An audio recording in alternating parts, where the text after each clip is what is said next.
Columbia Broadcasting System and its affiliated stations present Orson Welles and the Mercury Theatre on the air in The War of the Worlds by H.G. Wells.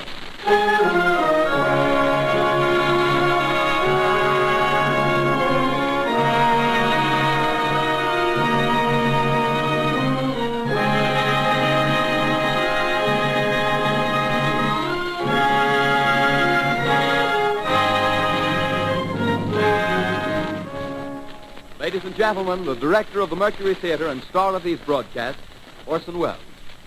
We know now that in the early years of the 20th century, this world was being watched closely by intelligences greater than man's, and yet as mortal as his own.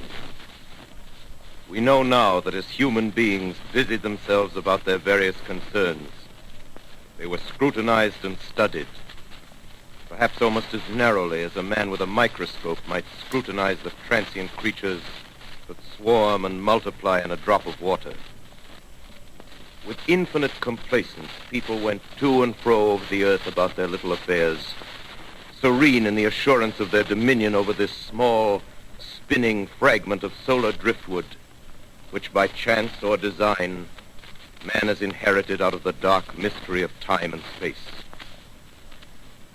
Yet across an immense ethereal gulf, minds that are to our minds as ours are to the beasts in the jungle, intellects, vast, cool, and unsympathetic, regarded this earth with envious eyes and slowly and surely drew their plans against us. In the 39th year of the 20th century came the Great Disillusionment. Near the end of October, business was better. The war scare was over. More men were back at work. Sales were picking up. On this particular evening, October 30th, the Crosley service estimated that 32 million people were listening in on radios. Next 24 hours, not much change in temperature. A slight atmospheric disturbance of undetermined origin is reported over Nova Scotia, causing a low-pressure area to move down rather rapidly over the northeastern states, bringing a forecast of rain accompanied by winds of light gale force. Maximum temperature 66, minimum 48. This weather report comes to you from the Government Weather Bureau. We take you now to the Meridian Room in the Hotel Park Plaza in downtown New York, where you will be entertained by the music of Raymond Raquello and his orchestra.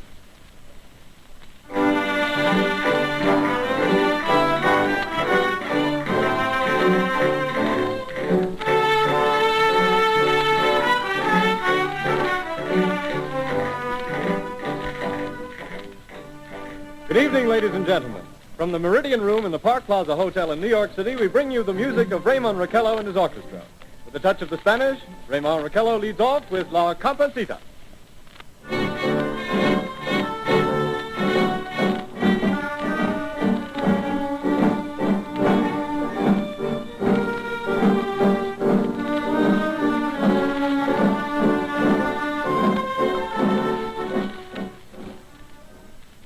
Ladies and gentlemen, we interrupt our program of dance music to bring you a special bulletin from the Intercontinental Radio News.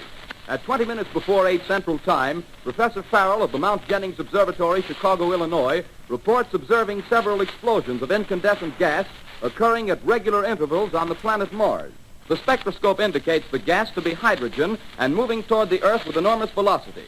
Professor Pearson of the observatory at Princeton confirms Farrell's observation and describes the phenomenon as, quote, like a jet of blue flame shot from a gun, unquote. We now return you to the music of Raymond Raquello, playing for you in the Meridian Room of the Park Plaza Hotel, situated in downtown New York.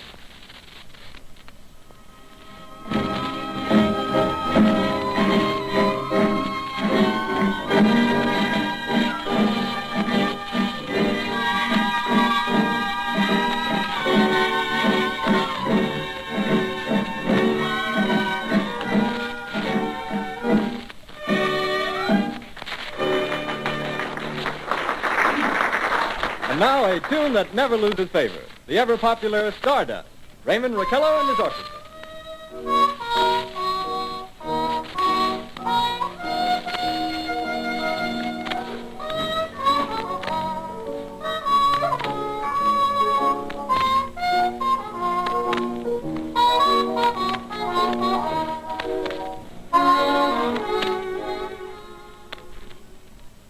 Ladies and gentlemen, following on the news given in our bulletin a moment ago, the Government Meteorological Bureau has requested the large observatories of the country to keep an astronomical watch on any further disturbances occurring on the planet Mars.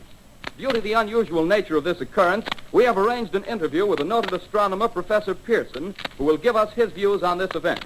In a few moments, we will take you to the Princeton Observatory at Princeton, New Jersey. We return you until then to the music of Ramon Raquello and his orchestra.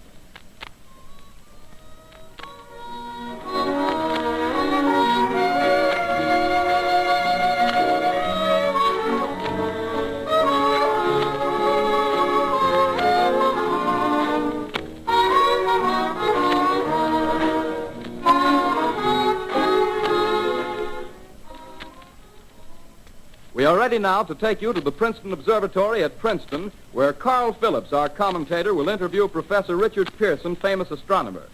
We take you now to Princeton, New Jersey. Good evening, ladies and gentlemen.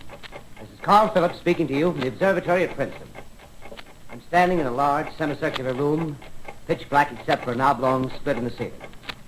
Through this opening, I can see a sprinkling of stars that cast a kind of frosty glow over the intricate mechanism of the huge telescope. The ticking sound you hear is the vibration of the clockwork. Professor Pearson stands directly above me on a small platform, peering through the giant lens. I'll ask you to be patient, ladies and gentlemen, during any delay that may arise during our interview. Besides the ceaseless watch of the heavens, Professor Pearson may be interrupted by telephone or other communication. During this period, he is in constant touch with the astronomical centers of the world. Professor, may I begin our questions? Any time, Mr. Phillips. Professor, would you please tell our radio audience exactly what you see as you observe the planet Mars through your telescope? Nothing unusual at the moment, Mr. Phillips. A red disk swimming in the blue sea. Transverse stripes across the disk. Quite distinct now because Mars happens to be at the point nearest the Earth, in opposition, as we call it. In your opinion, what do these transverse stripes signify, Professor Pearson? Not canals, I can assure you, Mr. Phillips. Although that's the popular conjecture of those who imagine Mars to be inhabited. From a scientific viewpoint, the stripes are merely the result of atmospheric conditions peculiar to the planet. Then you're quite convinced, as a scientist, that living intelligence as we know it does not exist on Mars? I should say the chances against it are 1,000 to 1. And yet, how do you account for these gas eruptions occurring on the surface of the planet at regular intervals? Phillips, I cannot account for it. By the way, Professor, for the benefit of our listeners, how far is Mars from the Earth? Approximately 40 million miles. Well, that seems a safe enough distance. Just a moment, ladies and gentlemen. Someone has just handed Professor Pearson a message. While he reads it, let me remind you that we are speaking to you from the observatory in Princeton, New Jersey, where we are interviewing the world-famous astronomer, Professor Pearson. One moment, please. Professor Pearson has passed me a message which he has just received. Professor, may I read the message to the listening audience? Certainly, Mr. Phillips. Ladies and gentlemen, I shall read you a wire addressed to Professor Pearson from Dr. Gray of the Natural History Museum, New York. Quote, 9:15 p.m. Eastern Standard Time. Seismograph registered shock of almost earthquake intensity occurring within a radius of 20 miles of Princeton. Please investigate. Signed, Lloyd Gray, Chief of Astronomical Division. Unquote. Professor Pearson, could this occurrence possibly have something to do with the disturbances observed on the planet Mars? Hardly, Mr. Phillips. This is probably a meteorite of unusual size, and its arrival at this particular time is merely a coincidence. However, we shall conduct a search as soon as daylight permits. Thank you, Professor. Ladies and gentlemen, for the past 10 minutes, we've been speaking to you from the observatory at Princeton, bringing you a special interview with Professor Pearson, noted astronomer. This is Carl Phillips speaking. We are returning you now to our New York studio.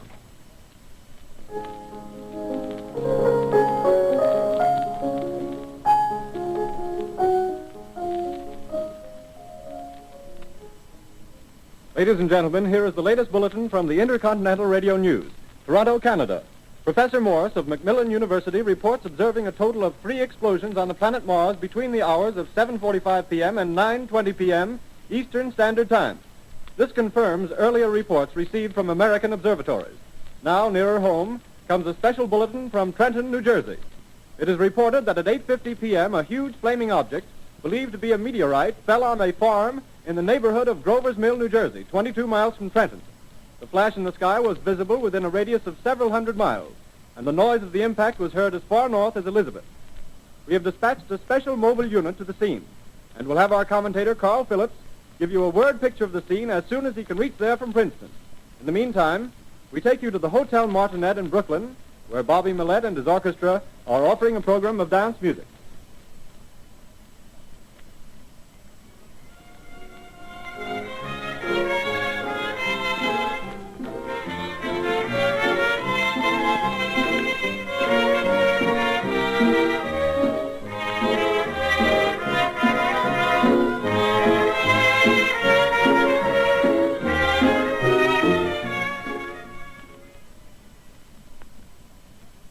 We take you now to Grover's Mill, New Jersey.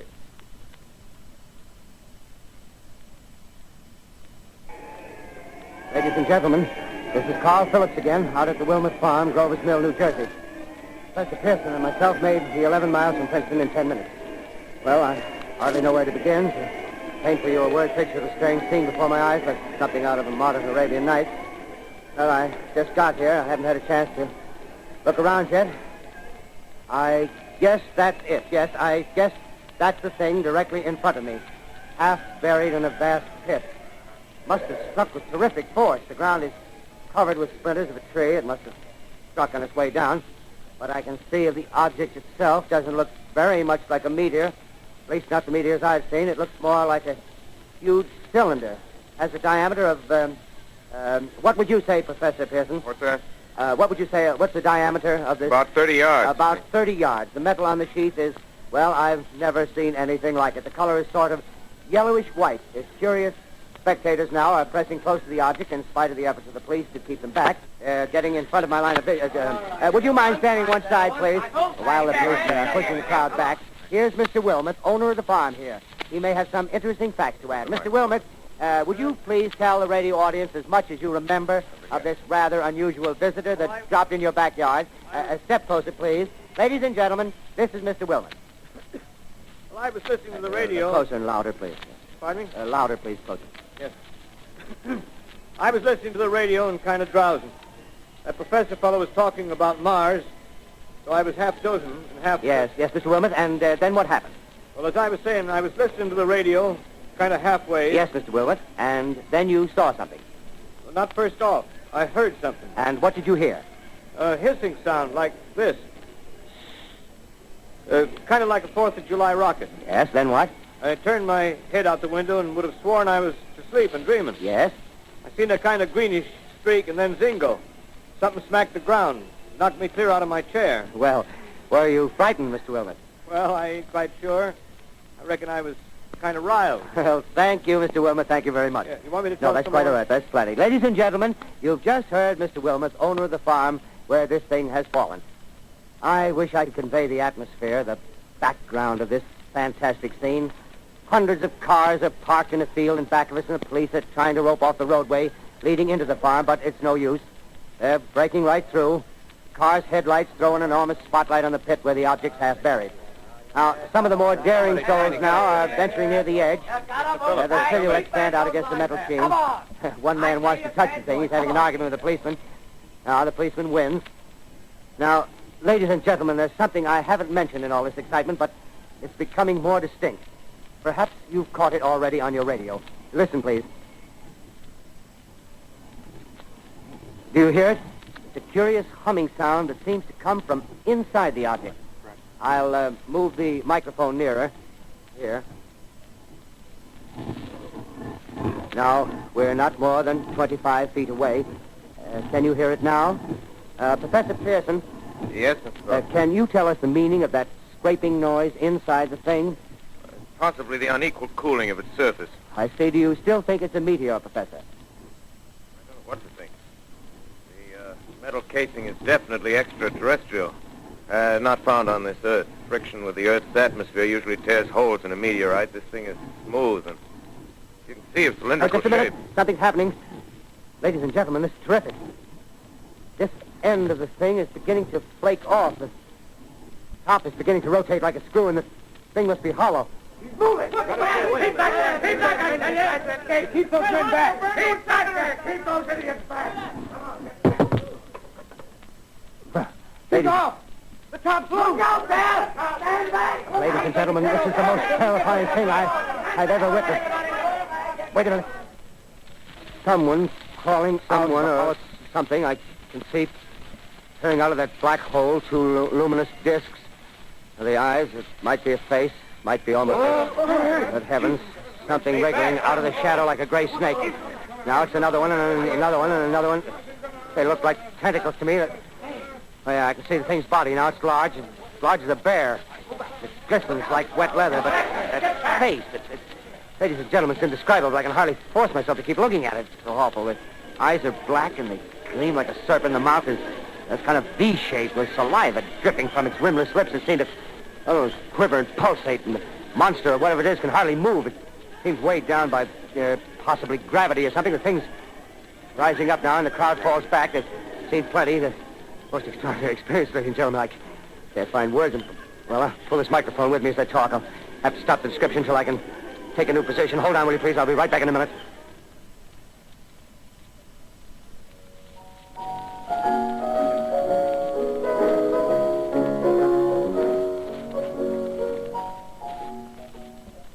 We are bringing you an eyewitness account of what's happening on the Wilmuth Farm, Grover's Mill, New Jersey.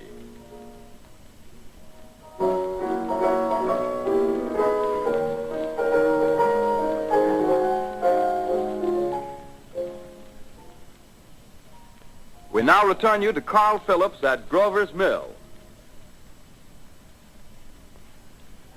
Ladies and gentlemen, am I on? Ladies and gentlemen, here I am, back of a stone wall that adjoins Mr. Wilmuth's garden.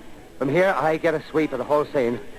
I'll give you every detail as long as I can talk and as long as I can see. There's more state police have arrived. They're drawing up a cordon in front of the pit. About 30 of them. No need to push the crowd back now. They're willing to keep their distance. The captain's conferring with someone. Can't quite see who. Oh, yes, I believe it's Professor Pearson. Yes, it is. Now they've parted, and the professor moves around one side, studying the object while the captain and two policemen advance with something in their hands.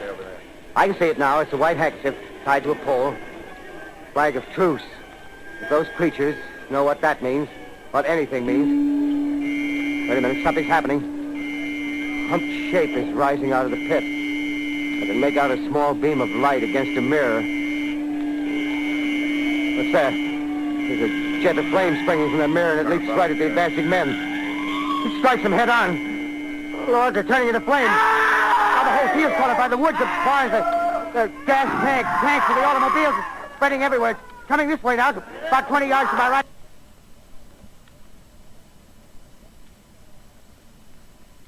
Ladies and gentlemen, due to circumstances beyond our control, we are unable to continue the broadcast from Grover's Mill. Evidently, there's some difficulty with our field transmission. However, we will return to that point at the earliest opportunity. In the meantime, we have a late bulletin from San Diego, California. Professor Indelkoffer, speaking at a dinner of the California Astronomical Society, expressed the opinion that the explosions on Mars are undoubtedly nothing more than severe volcanic disturbances on the surface of the planet. We continue now with our piano interlude.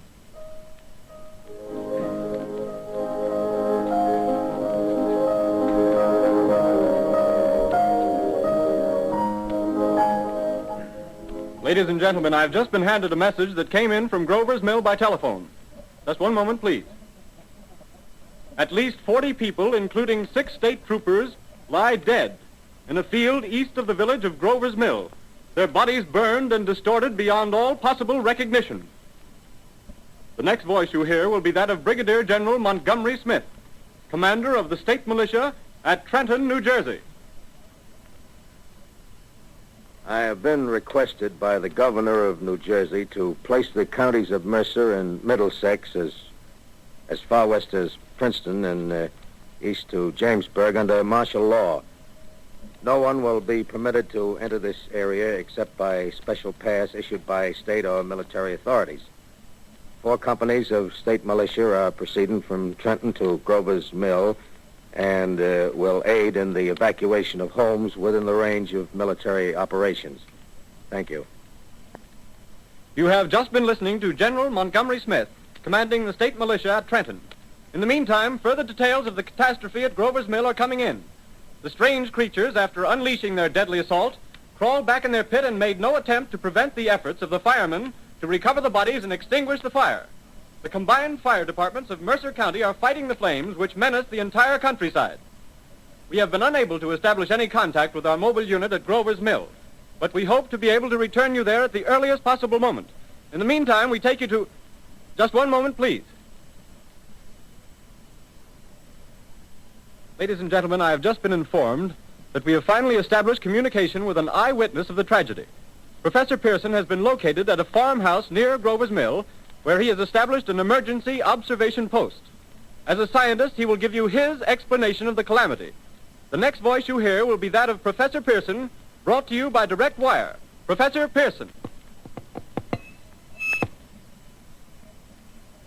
Of the creatures in the rocket cylinder at Grover's Mill, I can give you no authoritative information, either as to their nature, their origin, or their purposes here on Earth. Of their destructive instrument, I might venture some conjectural explanation. For want of a better term, I shall refer to the mysterious weapon as a heat ray.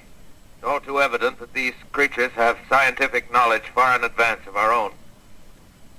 It's my guess that in some way they are able to generate an intense heat in a chamber of practically absolute non-conductivity. This intense heat they project in a parallel beam against any object they choose by means of a polished parabolic mirror of unknown composition, much as the mirror of a lighthouse projects a beam of light.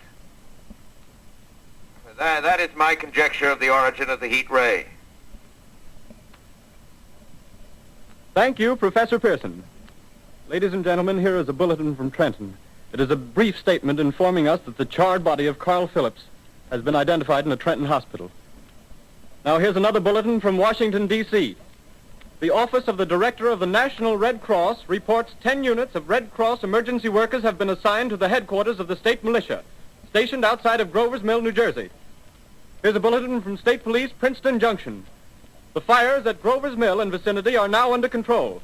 Scouts report all quiet in the pit, and there is no sign of life appearing from the mouth of the cylinder. Now, ladies and gentlemen, we have a special statement from Mr. Harry McDonald, Vice President in charge of operations. We have received a request from the state militia of Trenton to place at their disposal our entire broadcasting facilities. In view of the gravity of the situation, and believing that radio has a responsibility to serve in the public interest at all times, we are turning over our facilities to the state militia at Trenton. We take you now to the field headquarters of the state militia near Grover's Mill, New Jersey. This is Captain Lansing of the Signal Corps, attached to the state militia, now engaged in military operations in the vicinity of Grover's Mill.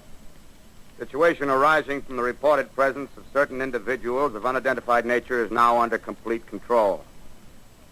The cylindrical object, which lies in a pit directly below our position, surrounded on all sides by 8 battalions of infantry, without heavy field pieces, but adequately armed with rifles and machine guns.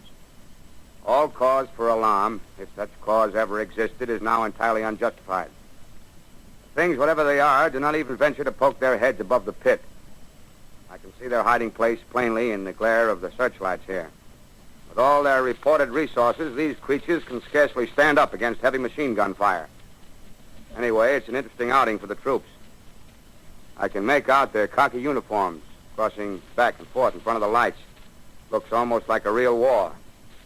There appears to be some slight smoke in the woods bordering the Millstone River, probably fire started by campers. Well, we ought to see some action soon. One of the companies is deploying on the left flank. A quick thrust and it'll all be over. Now, wait a minute. I see something on top of the cylinder. No, it's nothing but a shadow. Now the troops are on the edge of the Wilmouth farm. 7,000 armed men closing in on an old metal tube. A tub, rather. Well, wait, that wasn't a shadow. It's something moving. Solid metal, kind of a shield-like affair rising up out of the cylinder. It's going higher and higher. What? It's standing on legs, actually rearing up on a sort of metal framework. Now it's reaching above the trees and the searchlights are on it. Hold on.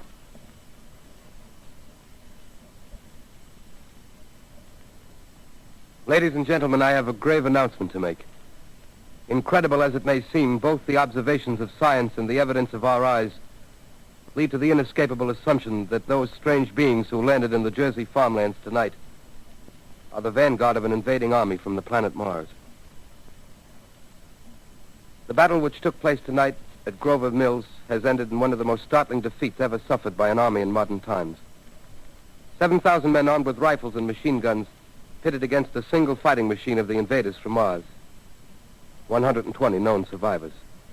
The rest strewn over the battle area from Grover's Mill to Plainsboro, crushed and trampled to death under the metal feet of the monster, or burned to cinders by its heat ray. The monster is now in control of the middle section of New Jersey and has effectively cut the state through its center. Communication lines are down from Pennsylvania to the Atlantic Ocean. Railroad tracks are torn and service from New York to Philadelphia discontinued, except routing some of the trains through Allerton and Phoenixville. Highways to the north, south, and west are clogged with frantic human traffic. Police and army reserves are unable to control the mad flight. By morning, the fugitives will have swelled Philadelphia, Camden, and Trenton. It is estimated to twice their normal population. Martial law prevails throughout New Jersey and eastern Pennsylvania. At this time, we take you to Washington for a special broadcast on the national emergency. The Secretary of the Interior. Citizens of the nation, I shall not try to conceal the gravity of the situation that confronts the country, nor the concern of your government in protecting the lives and property of its people. However, I wish to impress upon you, private citizens and public officials, all of you, the urgent need of calm and resourceful action. Fortunately, this formidable enemy is still confined to a comparatively small area, and we may place our faith in the military forces to keep them there. In the meantime, placing our faith in God, we must continue the performance of our duties, each and every one of us, so that we may confront this destructive adversary with a nation united, courageous, and consecrated to the preservation of human supremacy on this earth. I thank you. You have just heard the Secretary of the Interior speaking from Washington. Bulletins too numerous to read are piling up in the studio here. We're informed that the central portion of New Jersey is blacked out from radio communication due to the effect of the heat ray upon power lines and electrical equipment. Here's a special bulletin, New York. Cables have been received from English, French, and German scientific bodies offering assistance. Astronomers report continued gas outbursts at regular intervals on the planet Mars. The majority voiced the opinion that the enemy will be reinforced by additional rocket machines. There have been several attempts made to locate Professor Pearson of Princeton, who has observed Martians at close range. It is feared he was lost in the recent battle. Langham Field, Virginia. Scouting planes report 3 Martian machines visible above treetops, moving north toward Somerville with population fleeing ahead of them. The heat ray is not in use, although advancing at express train speed, invaders pick their way carefully. They seem to be making a conscious effort to avoid destruction of cities and countryside. However, they stop to uproot power lines, bridges, and railroad tracks. Their apparent objective is to crush resistance, paralyze communication, and disorganize human society. Here is a bulletin from Basking Ridge, New Jersey. Coon hunters have stumbled on a second cylinder similar to the first, embedded in the great swamp 20 miles south of Morristown. Army field pieces are proceeding from Newark to blow up the second invading unit before the cylinder can be opened and the fighting machine rigged. They are taking up a position in the foothills of Watchung Mountains. Another bulletin from Langham Field, Virginia. Scouting planes report enemy machines, now 3 in number, increasing speed northward, kicking over houses and trees in their evident haste to form a conjunction with their allies south of Morristown. Machines also sighted by telephone operator east of Middlesex within 10 miles of Plainfield. Here's a bulletin from Winston-Field, Long Island. A fleet of Army bombers carrying heavy explosive flying north in pursuit of enemy. Scouting planes act as guides. They keep the speeding enemy in sight. Just a moment, please, ladies and gentlemen. We've run special wires to the artillery line in adjacent villages to give you direct reports in the zone of the advancing enemy. First, we take you to the battery of the 22nd Field Artillery, located in the Watchung Mountains. Range 32 meters. 32 meters. Projection 39 degrees. 39 degrees. Fire. 140 yards to the right, sir. Shift range 31 meters. 31 meters. Projection 37 degrees. 37 degrees. Fire.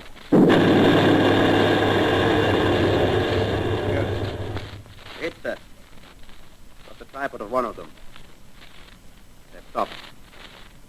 The others are trying to repair it. Quick, get the range. Shift 50-30 meters. 30 meters. Projection 27 degrees. 27 degrees. Fire. Can't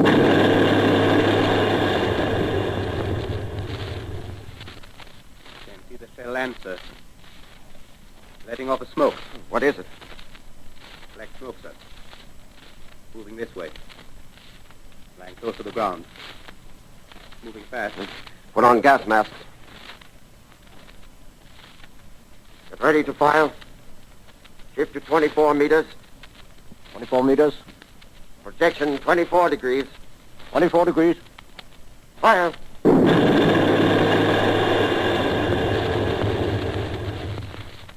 Still can't see, sir. Smoke's coming nearer. Get the range. 23 meters. 23 meters. 23 meters. 22 degrees. 22 degrees.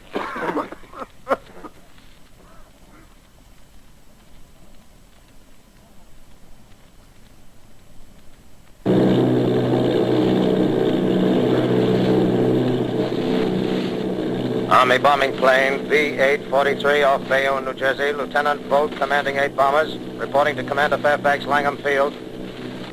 This is Vogt reporting to Commander Fairfax, Langham Field.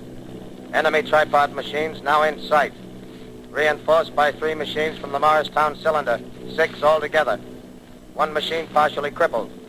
Believed hit by shell from Army gun in Watchung Mountains. Guns now appear silent. A heavy black fog hanging close to the earth of extreme density, nature unknown. No sign of heat ray. Enemy now turns east, crossing Passaic River into the Jersey marshes. Another straddles the Pulaski Skyway. Evident objective is New York City. They're pushing down a high-tension power station. Machines are close together now, and we're ready to attack. Planes circling, ready to strike.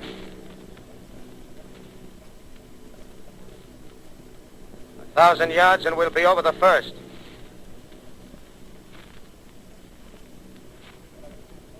Eight 800 yards.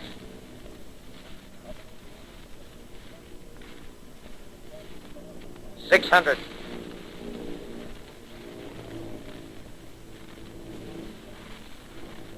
400. 200. There they go. The giant arm raised. Green flash.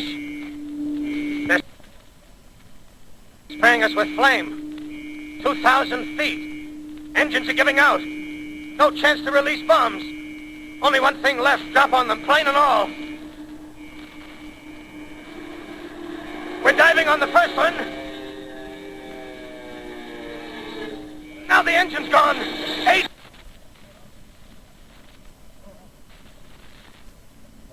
This is Bayonne, New Jersey, calling Langham Field. This is Bayonne, New Jersey, calling Langham Field. Come in, please. This is Langham Field. Go ahead. 8 Army bombers in engagement with enemy tripod machines over Jersey Flats. Engines incapacitated by heat ray. All crashed. 1 enemy machine destroyed. Enemy now discharging heavy black smoke in direction of... Newark, New Jersey. This is Newark, New Jersey. Warning. Poisonous black smoke pouring in from Jersey marshes. Reaches South Street. Gas masks useless. Urge population to move into open spaces. Automobiles use routes 7, 23, 24. Avoid congested areas. Smoke now spreading over Raymond Boulevard.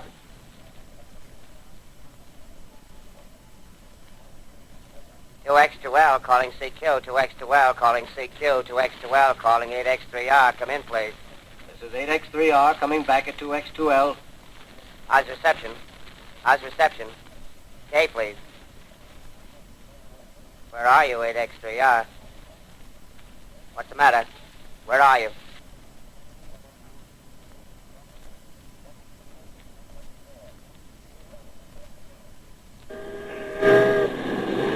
I'm speaking from the roof of Broadcasting Building.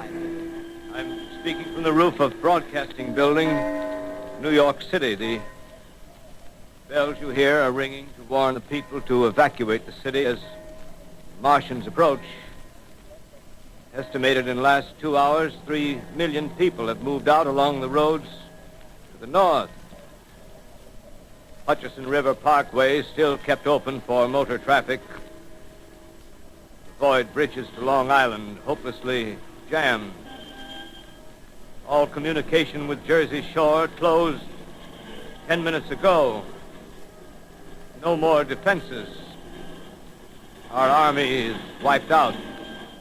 Artillery, Air Force, everything wiped out. This may be the last broadcast. We'll stay here to the end. People are holding service here below us in the cathedral. Now I look down the harbor, all manner of boats, overloaded with fleeing population, pulling out from docks. Streets are all jammed. Noise and crowds like New Year's Eve in city.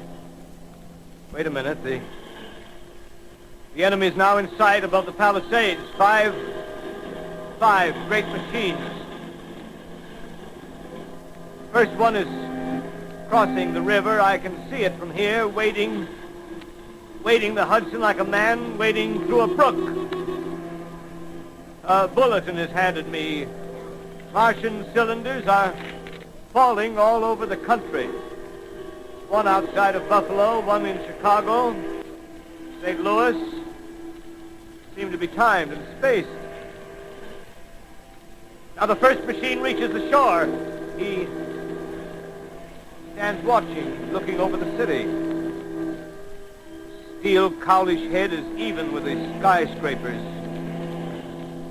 He waits for the others. They rise like a line of new towers on the city's west side. Now they're lifting their metal hands. This is the end now. Smoke comes out, black smoke drifting over the city. People in the streets see it now. They're running toward the East River, thousands of them, dropping in like rats. Now the smoke's spreading faster. It's reached Times Square.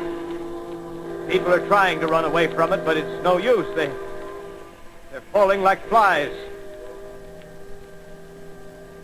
Now the smoke's crossing 6th Avenue. 5th Avenue.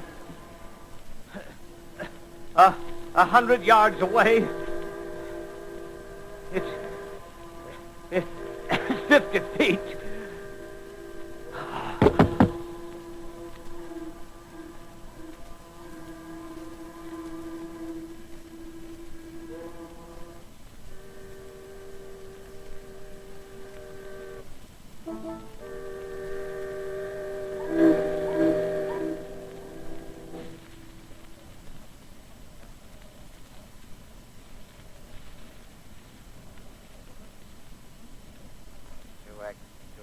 Calling CQ.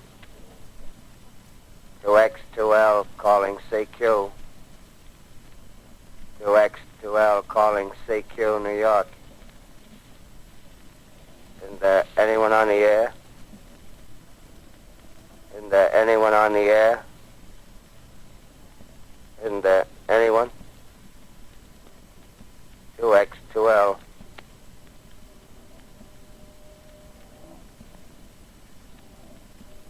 You are listening to a CBS presentation of Orson Welles and the Mercury Theatre on the Air in an original dramatization of The War of the Worlds by H.G. Wells. The performance will continue after a brief intermission. This is the Columbia Broadcasting System. The War of the Worlds by H.G. Wells, starring Orson Welles and the Mercury Theatre on the Air.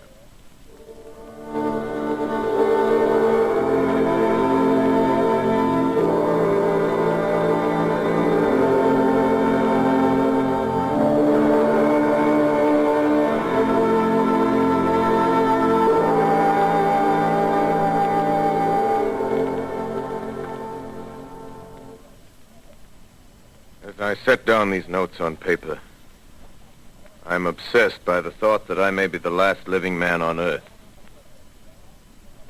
I've been hiding in this empty house near Grover's Mill, a small island of daylight cut off by the black smoke from the rest of the world. All that happened before the arrival of these monstrous creatures in the world now seems part of another life. A life that has no continuity with the present. Furtive existence of the lonely derelict who pencils these words on the back of some astronomical notes bearing the signature of Richard Pearson. I look down at my blackened hand and I try to connect them with a professor who lives at Princeton and who on the night of October 20th glimpsed through his telescope an orange splash of light on a distant planet. My wife, my colleagues, my students, my books, my observatory, my world. Where are they? Did they ever exist? Am I Richard Pearson? What day is it? Do days exist without calendars? Does time pass when there are no human hands left to wind the clocks? In writing down my daily life, I tell myself I shall preserve human history between the dark covers of this little book that was meant to record the movements of the stars. But to write, I must live, and to live, I must eat. Find moldy bread in the kitchen and an orange not too spoiled to swallow. Keep watch at the window. Time to time, I catch sight of a Martian above the black smoke. Smoke still holds the house in its black coil, but at length there's a hissing sound, and suddenly I see a Martian mounted on his machine, spraying the air with a jet of steam as if to dissipate the smoke. I watch in a corner as his huge metal legs nearly brush against the house. Exhausted by terror, I fall asleep. Morning. Morning. Sun streams in the window. Black cloud of gas is lifted, and the scorched meadows to the north look as though a black snowstorm had passed over them. I venture from the house. I make my way to a road, no traffic. Here and there a wrecked car, baggage overturned, a blackened skeleton. Push on north. For some reason I feel safer trailing these monsters than running away from them. And I keep a careful watch. I've seen the Martians feed. Should one of their machines appear over the top of trees, I'm ready to fling myself flat on the earth. I come to a chestnut tree. October. Chestnuts are ripe. Fill my pockets. I must keep alive. 2 days I wander in a vague northerly direction through a desolate world. Finally, I notice a living creature. A small red squirrel in a beech tree. I stare at him and wonder. He stares back at me. I believe at that moment the animal and I shared the same emotion. The joy of finding another living being. Push on north. I find dead cows in a brackish field, and beyond the charred ruins of a dairy and a silo remains standing guard over the wasteland like a lighthouse, deserted by the sea. Astride the silo perches a weathercock. The arrow points north. North. Next day I come to a city. City vaguely familiar in its contours, yet its buildings strangely dwarfed and leveled off as if a giant had sliced off its highest towers with a capricious sweep of his hand. Reached the outskirts, I found Newark. Newark, undemolished but humbled by some whim of the advancing Martians.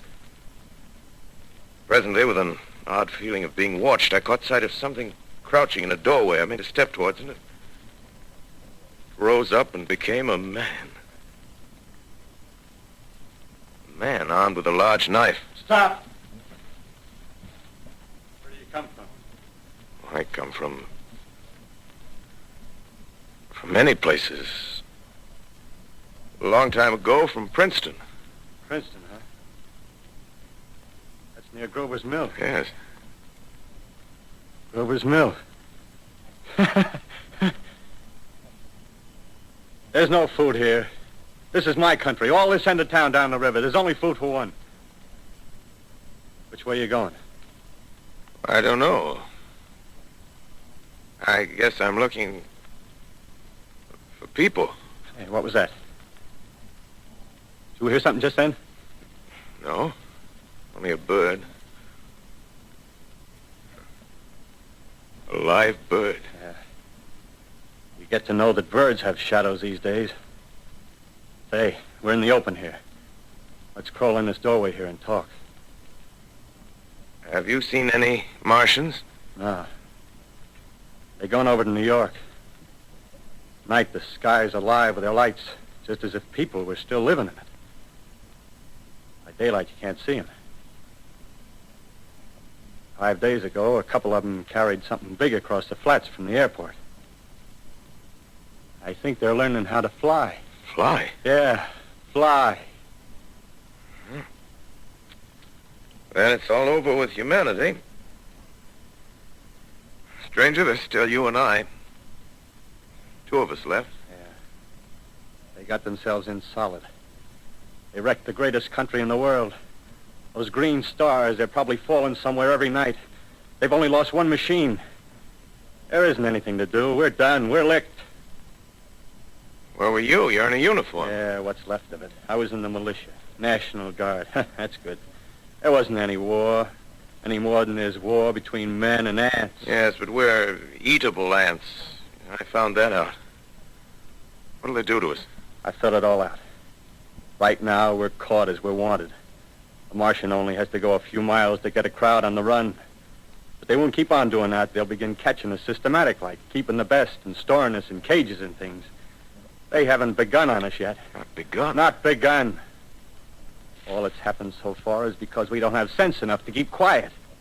Bothering them with guns and such stuff and losing our heads and rushing off in crowds.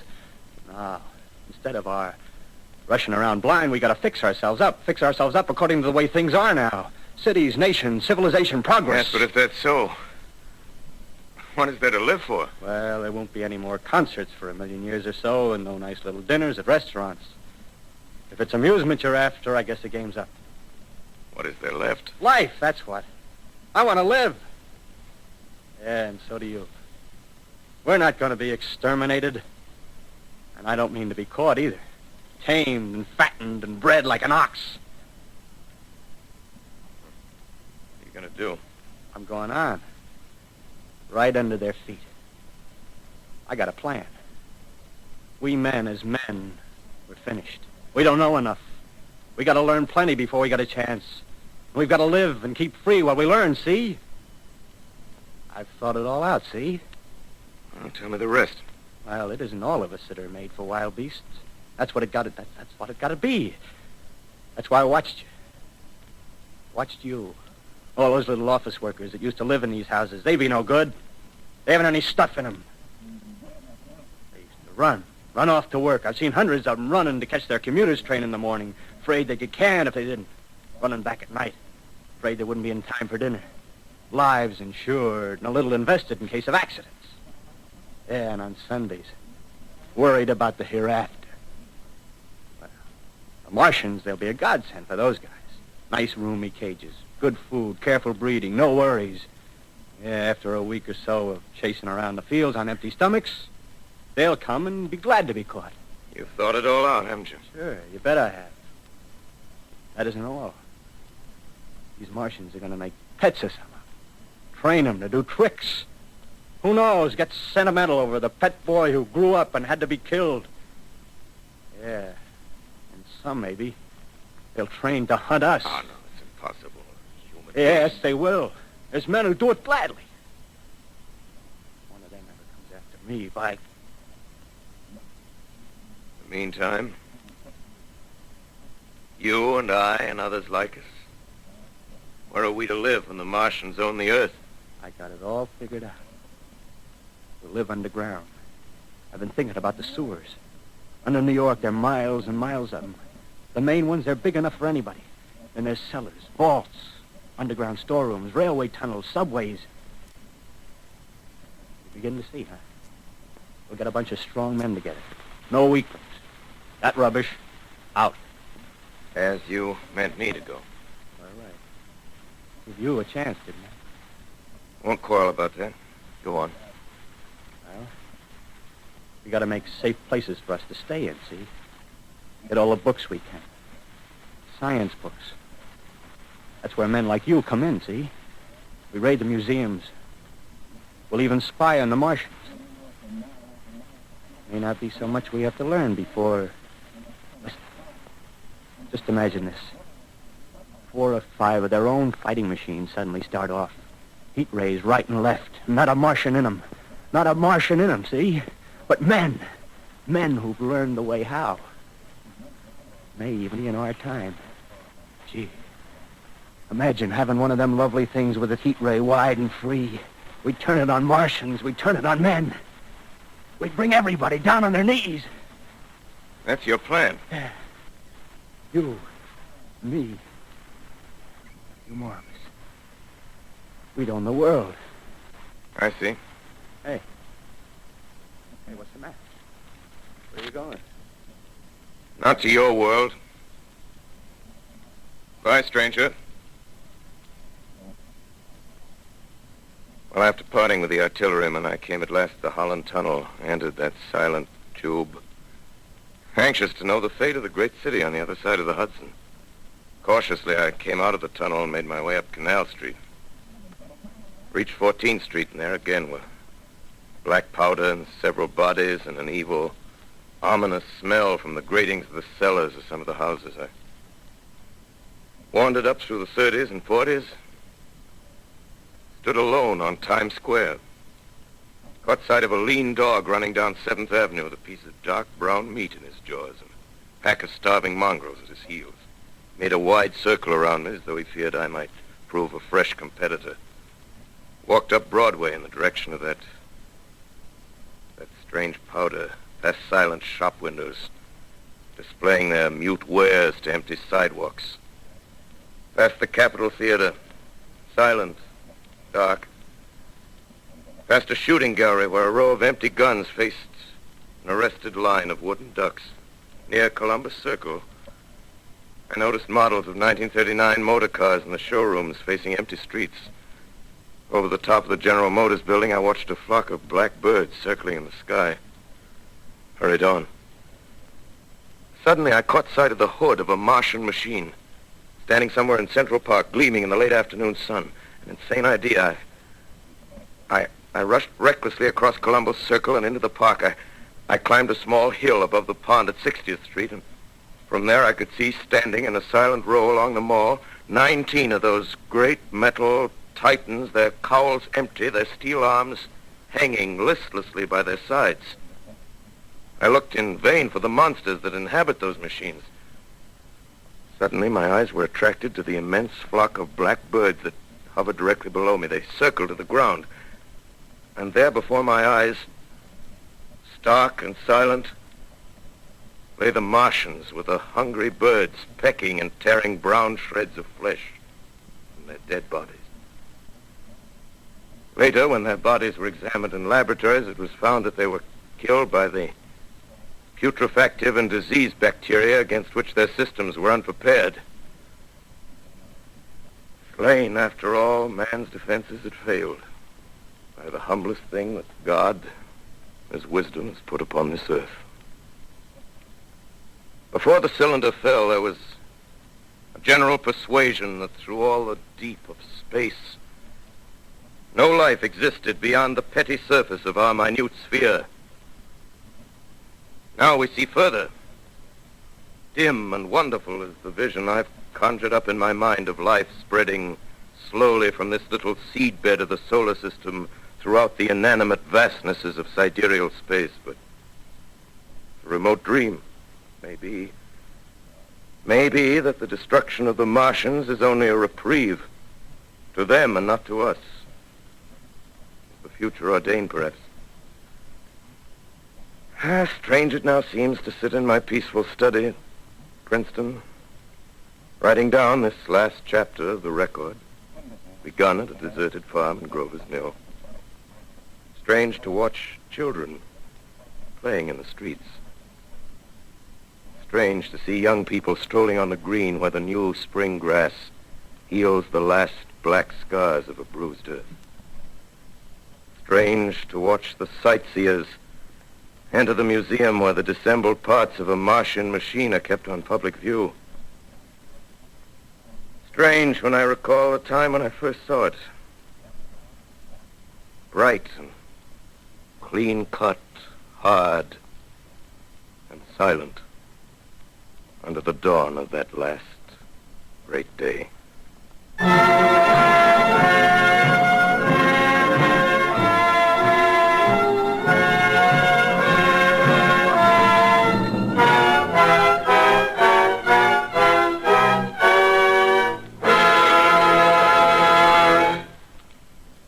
This is Orson Welles, ladies and gentlemen.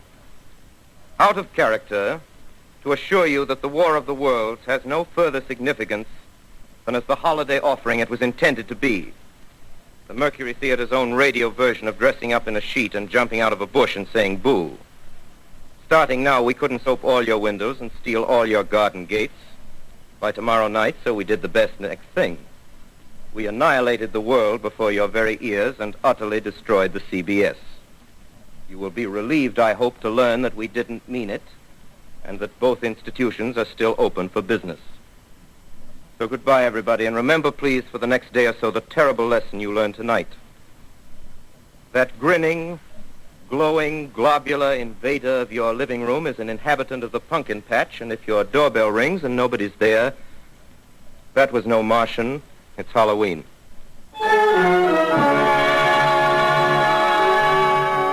Tonight, the Columbia Broadcasting System and its affiliated stations coast to coast has brought you The War of the World by H.G. Wells, the 17th in its weekly series of dramatic broadcasts featuring Orson Welles and the Mercury Theatre on the air.